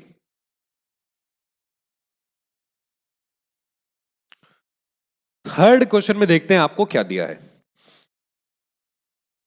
देखो यहां पे आपको दिया है, from the following figures of well life insurance company limited prepare a valuation, balance sheet and profit distribution statement for the year and 31 March 26। Again वही दोनों चीजें करनी है, एक तो वैल्यूएशन बैलेंस शीट बनानी है और डिस्ट्रीब्यूशन स्टेटमेंट बनाना है। लेकिन also pass necessary journal entries to record the above transactions with narrations। अब आपको एंट्री भी पास करनी है। सर एंट्री तो आपने लिखवाई नहीं, अभी बता दूंगा डियर, बहुत सिंपल एंट्रीज हैं। ठीक है, बच्चों वाली एंट्री है। सबसे पहले balance of life assurance fund आपको दे रखा है, यहां पे लैक्स में फिगर है डियर। 167,15,000 हो जाएगा ये, 25 लाख रुपए हो जाएगा ये, 240 लाख रुपए, 165 लाख रुपए। ठीक है, क्योंकि हमें डियर परसेंटेज भी निकालनी है तो हम सारी फिगर्स पूरी पूरी लिखेंगे। मैं लैक्स में नहीं लिखूंगा, आप पर्सनली लिख सकते हो, मैं लैक्स में नहीं लिखूंगा, मैं पूरी पूरे जीरो लगा के लिखूंगा। ठीक है, उसके बाद आपको ये दे रखा है इंटरिम बोनस है, बैलेंस ऑफ रेवेन्यू अकाउंट। ठीक है, बैलेंस ऑफ रेवेन्यू अकाउंट दे रखा है आपको 31 मार्च 26 का। उसके बाद आपको दिया है नेट लायबिलिटी एज पर वैल्यूएस सर्टिफिकेट आपका 165 लाख। डियर एक मिनट जरा होल्ड रखना। हाँ जी, तो यहां पे डियर आपको यहां पे एक नया आइटम दिया है। एक तो बैलेंस दिया हुआ है लाइफ एश्योरेंस फंड का 1 अप्रैल 25 को 167 लाख, और बैलेंस ऑफ रेवेन्यू अकाउंट दिया है for the year and 31 March 26 का 240 लाख। अब यहां पे डियर आपको पहला टॉपिक याद होगा, पहला टॉपिक मैंने आपको क्या कराया था? पहला टॉपिक मैंने आपको कराया था आपका ये वाला स्टेटमेंट। कौन सा statement? Statement showing life assurance fund. तो यहां पे डियर जो लाइफ एश्योरेंस फंड का स्टेटमेंट है, बेसिकली जब हम क्लोजिंग बैलेंस निकालते थे लाइफ एश्योरेंस फंड का, ये क्लोजिंग बैलेंस जो होता है ना, क्लोजिंग बैलेंस, यही आपका रेवेन्यू होता है। तो सिंपल लैंग्वेज में आप इसको यहां पे रेवेन्यू अकाउंट भी कह सकते हो। अब यहां पे अगर आप ध्यान से देखो तो आपको दो तरीके के बैलेंस दिए हैं क्वेश्चन के अंदर, दो तरीके के। पहला जो बैलेंस आपको दिया हुआ है वो आपको ओपनिंग बैलेंस दिया है लाइफ एश्योरेंस फंड का 167 पॉइंट आपका 15 लाख। लेकिन जो क्लोजिंग बैलेंस है रेवेन्यू अकाउंट का, तो आपको ये बात ध्यान रखनी है, यहां पे ये लाइफ एश्योरेंस फंड का क्लोजिंग बैलेंस ही है। तो आपको क्वेश्चन में ये यूज नहीं करना ओपनिंग, क्योंकि इसकी डेट देखो 1 अप्रैल 25। जो क्लोजिंग बैलेंस दे रखा है रेवेन्यू अकाउंट का, यहां से लाइफ एश्योरेंस फंड ही आपका निकलता है, वो आपका 240 लाख है। तो ये आपको वैल्यूएशन बैलेंस शीट के अंदर यूज करना है। क्लोजिंग बैलेंस राइट साइड में आएगा और लेफ्ट साइड में आपका नेट लायबिलिटी आएगी। तो 167.15 का आपका यहां पे काम नहीं है डियर, ये बात आपको ध्यान रखनी है। ठीक है, ऑल राइट। अब आगे क्वेश्चन में दिया हुआ है, आगे दिया है क्वेश्चन में, the company declares revisionary bonus of 185 पर 1000 rupees and gave the policy holders an option to take bonus in cash at 105 per 1000। हर 1000 रुपए पे एक रिविजनरी बोनस दिया है डियर। रिविजनरी बोनस का मतलब होता है आपका bonus in reduction of premium. मतलब सिंपल लैंग्वेज में डियर, जो आपका रिविजनरी बोनस है वो अब वापस से आपके लाइफ इंश्योरेंस फंड में ऐड कर दिया जाता है। ये मैं आपको थोड़ा सा बाद में समझाऊंगा, पहले हम बाकी क्वेश्चन कर लेते हैं जो बातें आप सीख चुके हो ऑलरेडी। उसके बाद आपको दिया है कैश का बोनस दिया हुआ है 1000 रुपए का। Okay, total business conducted by the company was 600 lakhs। ठीक है, the company issued profit policy only. अच्छा, 3/5 of the policy holders value opted for cash bonus. Dear, जो नीचे वाला पैराग्राफ है इसको हम बाद में समझेंगे, पहले हम ऊपर वैल्यूएशन बैलेंस शीट और आपका डिस्ट्रीब्यूशन का स्टेटमेंट बना लेते हैं। ठीक है, तो आ जाओ मेरे साथ, यहां पे लिखो, यहां पे क्वेश्चन नंबर आपका 3, वैल्यूएशन बैलेंस शीट। और एक ऊपर ना आपको ये भी लिखना पड़ेगा, कंपनी का नाम आपको दिया है, तो books of life, sorry well life, आपको कंपनी का नाम दिया है books of well life assurance company limited. ठीक, तो यहां पे आपको बनानी है valuation balance sheet as on 31 March 2026। जल्दी से बना लो, फॉर्मेट छोटा सा, डन। इसके क्रेडिट साइड में आएगा बाय लाइफ एश्योरेंस फंड। ये ध्यान देना, एज पर रेवेन्यू अकाउंट आएगा, as per revenue account, revenue account से जो निकला है, क्योंकि 31 मार्च का बैलेंस वही है 240 lakhs। तो 240 लाख मैं पूरा लिखूंगा डियर, सारी फिगर्स जीरो के साथ, 240 lakhs। यहां पे लिखो डेबिट साइड में आपका to net liability as per actuary's valuation. ये क्वेश्चन में देखते हैं कितनी गिवन है आपको।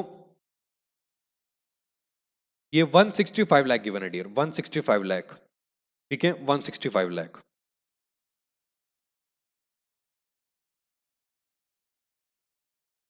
तो 240 लाख में से 165 आप माइनस कर दो, माइनस 165, 75 बच रहा है डियर। यहां आ गया आपका surplus, to surplus net profit 75 lakh. ठीक है, टोटल कर दो 240 लाख और आपका 240 लाख। तो यहां पे आ गया आपका वैल्यूएशन बैलेंस शीट कंप्लीट हो गई है। अब बनाते हैं आपका डिस्ट्रीब्यूशन स्टेटमेंट। आ जाओ, डिस्ट्रीब्यूशन स्टेटमेंट बनाते हैं।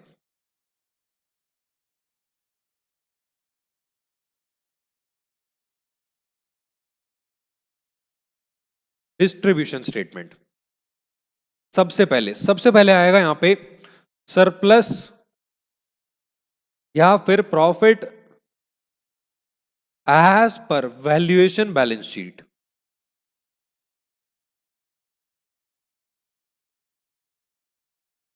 ये आ गया आपका, कितना आ गया, 75 lakhs। ठीक, 75 lakhs। अब इसमें हम क्या करेंगे डियर, इसमें हम ऐड करेंगे आपका इंटरिम बोनस पेड।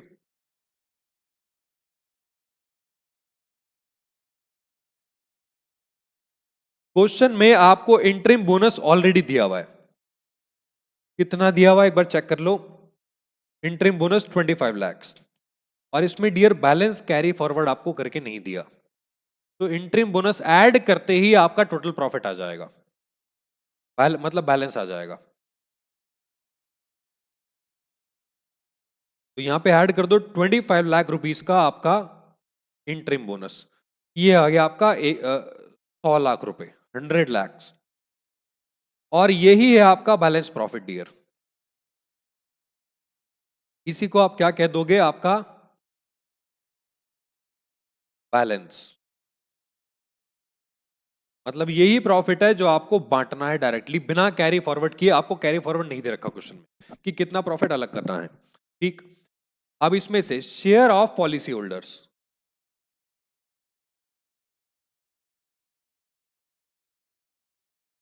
जो कि 95% होता है, तो ये हो गया आपका 95 लाख। ठीक, 95 लाख। एक मिनट डियर, 95 लाख थोड़ी होगा, 100 लाख था ना, तो 2 जीरो और आएंगी। 100 लाख, नहीं नहीं 95 लाख ही होगा ये।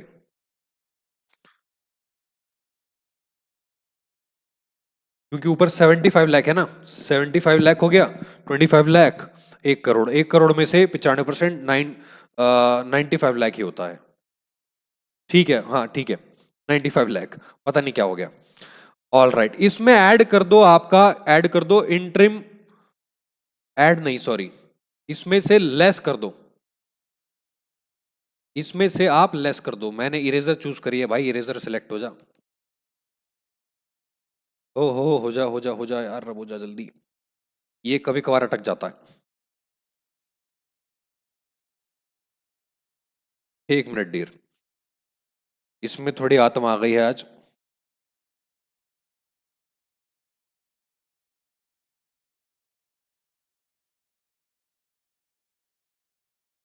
ऑल राइट, इसको एक बार यहां से रब कर देते हैं।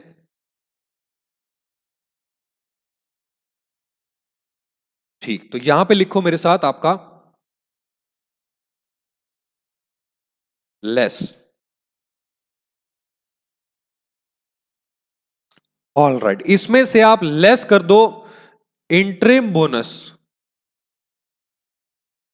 Already paid, already paid. तो आप इंट्रीम बोनस 25 लाख रुपए ऑलरेडी आप यहां पे पे कर चुके हो। तो amount due to policy holders निकाल लो कितना आएगा। ये आ जाएगा आपका 0 और 9 में से 2 गए 7, 70 लाख रुपीस। ठीक, आखिरी में निकाल दो आपका शेयर ऑफ शेयर होल्डर्स, यहां पे आ जाएगा आपके ये 100 लाख रुपीस का,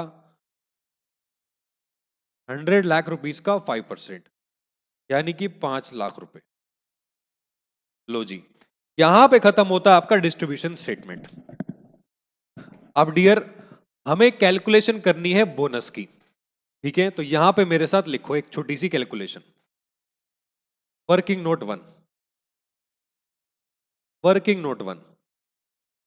और क्वेश्चन को आखिरी में पढ़ते हैं, आपको क्या दिया हुआ है। Calculation of cash and revisionary bonus.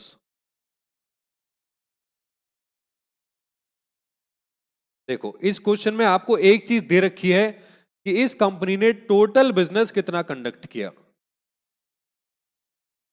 Total business conducted 600 lakh रुपए है। ठीक, ये क्वेश्चन में आपको दिया हुआ है। अब जो भी पूरे साल में बिजनेस आपका कंडक्ट होता है डियर, जो भी पूरे साल में आपका बिजनेस कंडक्ट होता है, उस पूरे साल के बिजनेस में जो आप बोनस बांटते हो वो कैसे बांटते हो, वो क्वेश्चन में आपको ऑलरेडी दे रखा है। कितना दे रखा है एक बार देख लेते हैं। The company declares revisionary bonus of 185 rupees per 1000 rupees, ठीक, and gave the policy holders an option to take bonus in cash 105 per 1000 rupees. तो हर 105 रुपए 1000 रुपए पे कैश बोनस है, और 185 रुपए पर 1000 रुपीज पे आपका रिविजनरी बोनस है। तो पहले तुम्हें बोनस निकालने हैं दोनों, ठीक है? इसके बाद लिखा है the company issued profit policy only 3/5 of the policy holders opted for cash bonus. Dear, policy holders में से 3/5 आदमियों ने आपका कैश बोनस चूज किया। तो यहां पे मेरे साथ लिखो, यहां पे मेरे साथ लिखो आपका वर्किंग नोट के अंदर opted for cash, opted for cash is equal to 600 lakh in 2 में 3/5। तो कितने पॉलिसी होल्डर्स ने आपका कैश बोनस ऑप्ट किया? ये था 600 लाख इंटू में 3/5, निकल के आ रहा है डियर 360 लैक्स। ठीक। अब इनको जो कैश बोनस दिया जाएगा वो दिया जाएगा cash bonus is equal to 360 lakh रुपए का 105 रुपए हर 1,000 रुपए पे, ये आपका कैश बोनस है। भाई टोटल बिजनेस में से 3/5 कैश बोनस ने आपका ऑप्ट किया, उसमें से हर 1,000 रुपए पे 105 रुपए उनको दिए जा रहे हैं, तो इनका कैश बोनस निकल आएगा यहां से इंटू 105 डिवाइडेड बाय 1000, 37,80,000। ये आ गया आपका कैश बोनस। ठीक है, ये आ गया आपका कैश बोनस। अब ऐसे ही आपको निकाल देना है आपका रिविजनरी बोनस। तो opted for revisionary, opted for revisionary bonus is equal to 600 lakh into में 2/5, तो ये आ गया आपका 6 दूनी 12, 120 लाख, नहीं सॉरी 12 दूनी 24 लाख, 240 होगा डियर, 240 लाख, 240 लाख। ठीक। अब इसमें से 185 रुपीज पर 1,000 रुपीज आपको बोनस देना है, तो रिविजनरी बोनस यहां से निकल के आ जाएगा, revisionary bonus is equal to 240 lakh रुपए का 185 रुपीज पर 1,000, निकालना कितना आ रहा है, 240 लाख इंटू में 185 डिवाइडेड बाय 1000, ये आ गया आपका 44,40,000। तो जी रिविजनरी बोनस आपका यहां पे आ गया। अब आपको इसमें पास करनी है आपकी journal entries, journal entries. Dear आपको यहां पे टोटल में 3 जर्नल एंट्री पास करनी है। कौन कौन सी, मैं आपको बता रहा हूं कौन कौन सी। देखो सबसे पहले जो आपका लाइफ एश्योरेंस फंड था, आपका प्रॉफिट जो आपने निकाला, इस प्रॉफिट को आप अपने प्रॉफिट एंड लॉस में डालेंगे। ठीक है, ये जो 75 लाख रुपीस का नेट प्रॉफिट आपने निकाला, इसको हम पहले ट्रांसफर करेंगे लाइफ एश्योरेंस फंड से निकाल के आपके सरप्लस में, यानी कि प्रॉफिट एंड लॉस अकाउंट में। तो पहली एंट्री तो बहुत सिंपल है डियर, पहली एंट्री लिखो, पहली entry life assurance fund account debit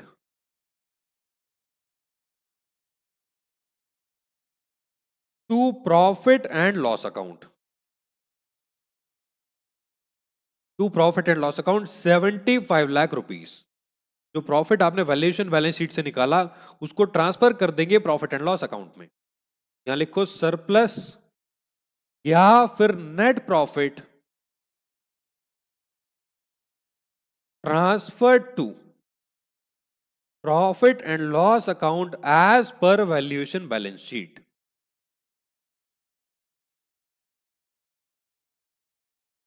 तो जी फर्स्ट एंट्री यहां पे आपने पास कर दी।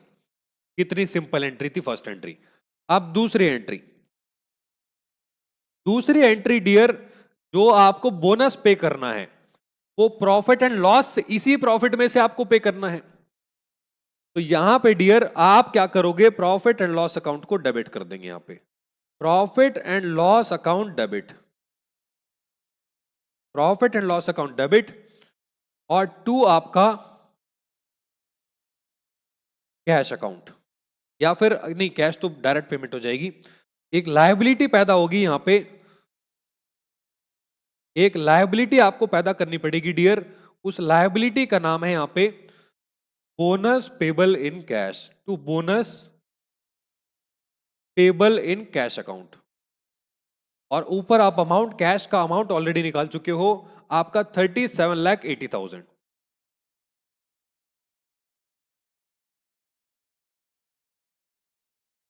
3780 और 3780 नरेशन लिखो मेरे साथ। बोनस पेबल इन कैश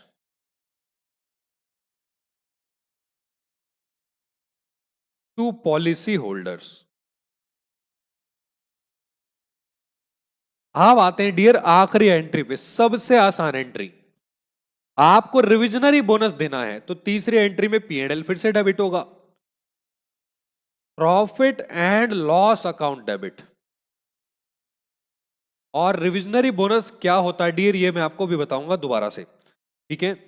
आप क्या करोगे, जो बोनस आपको रिवीजन के तौर पे देना है, जो प्राइसिंग के रिवीजन के तौर पे देना है, वो वापस से आप उस बोनस को लाइफ एश्योरेंस फंड में डाल देंगे, ठीक है। ये क्या होता है बताता हूं। Profit and loss account debit to आपका life assurance fund account, life assurance fund account. तो जो बोनस था आपका कितना था, 44,40,000।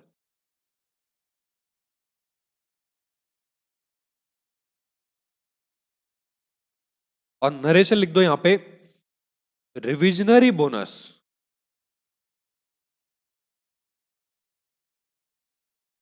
Transferred to life assurance fund account. ये था आपका आखिरी एंट्री और यहां पे आपका जो क्वेश्चन है वो खत्म होता है। अभी मैं आपको टाइम देता हूं आपका नोट करने का। तो पहले सबसे पहले वैल्यूएशन बैलेंस शीट बना लो, 10 सेकंड का टाइम दूंगा, उससे ऊपर नहीं दूंगा, ठीक है। प्लीज नोट इट डाउन जल्दी से, valuation balance sheet.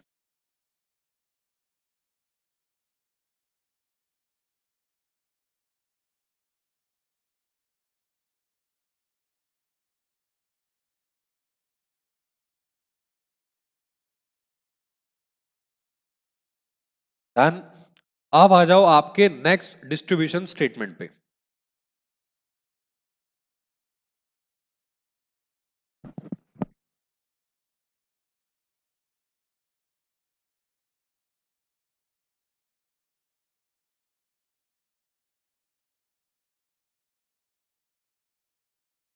All right, अब आ जाओ आपके बोनसेस पे, जल्दी से नोट इट डाउन प्लीज।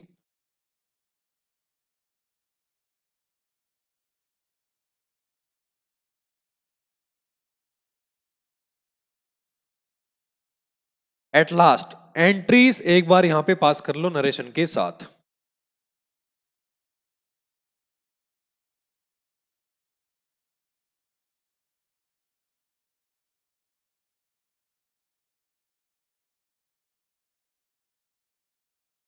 ठीक है, तो अब मैं आपको बताता हूं रिविजनरी बोनस का मतलब क्या होता है डियर। देखो, रिविजनरी बोनस एक्चुअली में क्या होता है कि जैसे मान लो आपने लाइफ इंश्योरेंस कराया 1 करोड़ रुपए का, ठीक। अब आप क्या कर रहे हो, हर साल प्रीमियम दे रहे हो, प्रीमियम दे रहे हो, प्रीमियम दे रहे हो, कंपनी के पास प्रीमियम आ रहा है और कंपनी ने बोनस डिक्लेयर किया।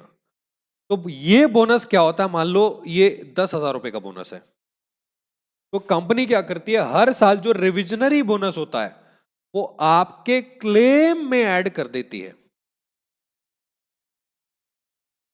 जो आपको यानी कि आपके क्लेम का रिवीजन हो जाता है,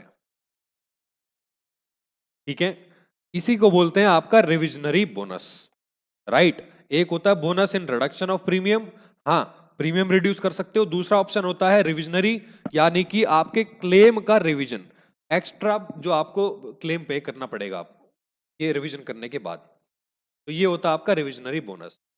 अब यहां पे आपका जो टॉपिक है और आपका लाइफ इंश्योरेंस बिजनेस का जो टॉपिक है वो खत्म होता है, पूरा एक ही क्लास में आपका खत्म हो गया है, ठीक है। नेक्स्ट क्लास में हम स्टार्ट करेंगे आपका जनरल इंश्योरेंस का बिजनेस। और यहां पे डियर मैं आपकी क्लास को जो है ओवर करता हूं, मिलूंगा मैं आपसे अगले सेशन में, तब तक के लिए take care and bye bye.